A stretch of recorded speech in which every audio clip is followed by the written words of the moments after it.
Bonsoir à tous, voici les principales informations de ce mercredi 14 avril 2021.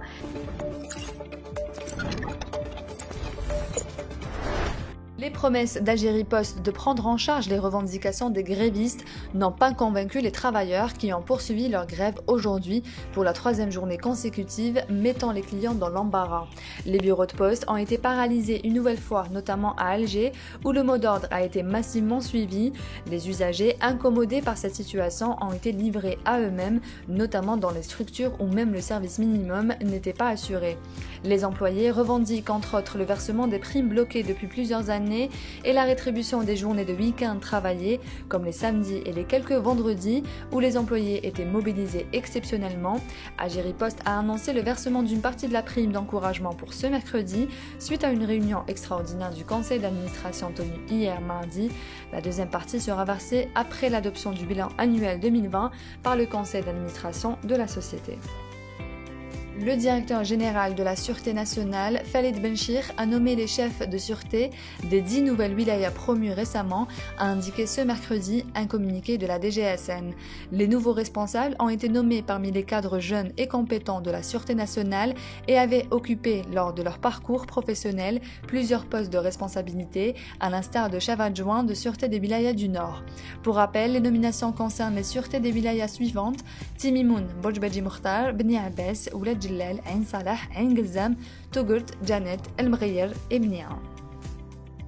6 éléments de soutien au groupe terroriste ont été arrêtés à Djelfa par des détachements de l'armée nationale populaire qui ont également découvert et détruit 15 casemates pour terroristes à Mila, Boumeldes et Chlef durant la dernière semaine, selon un bilan opérationnel de l'ANP publié ce mercredi. Le ministre de l'Enseignement supérieur et de la Recherche scientifique, Abdelbaki Benziane, a affirmé dans un post publié sur sa page Facebook qu'il était impossible de répondre à la demande d'augmentation du nombre de places pédagogiques introduites par des candidats au concours d'accès au cycle de doctorat. Le ministre a fait savoir que le nombre de ces dernières est fixé par la commission de la formation en doctorat en fonction des capacités d'encadrement et de supervision. La détermination du nombre intervient également en fonction des capacités d'accueil au niveau des laboratoires de recherche et selon les moyens et les équipements disponibles, a-t-il ajouté. La Caisse nationale du logement, CNL, vient d'éditer un annuaire des entreprises du secteur du BTPH regroupant plus de 9000 entreprises. Il est destiné notamment aux maîtres d'ouvrage publics, mais aussi les PME et start-up en quête de nouveaux marchés. L'annuaire, intitulé Bâtisseur.dz, s'inscrit dans une démarche d'évaluation, de valorisation et d'intégration de l'économie nationale. La version papier de Bâtisseur.dz sera incessamment suivie par le lancement d'une plateforme numérique dédiée au recensement des acteurs du secteur, à la facilitation de l'accès à la commande publique et à la mise en place d'une bourse de sous-traitance.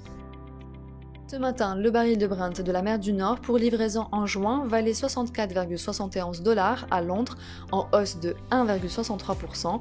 Les fondamentaux du marché pétrolier sont désormais plus solides, a estimé ce mercredi l'Agence internationale de l'énergie, en revoyant à la hausse ses prévisions de la demande pour 2021 sur fond de perspectives économiques plus encourageantes. Après une chute historique l'an dernier, la demande devrait ainsi croître de 5,7 millions de barils par jour cette année. La veille, l'Organisation des pays exportateurs de pétrole, OPEP, s'était déjà montré un peu plus optimiste pour la demande mondiale de pétrole cette année. C'est la fin de ce journal, merci de l'avoir suivi. L'information continue sur notre site www.lesoird'algérie.com.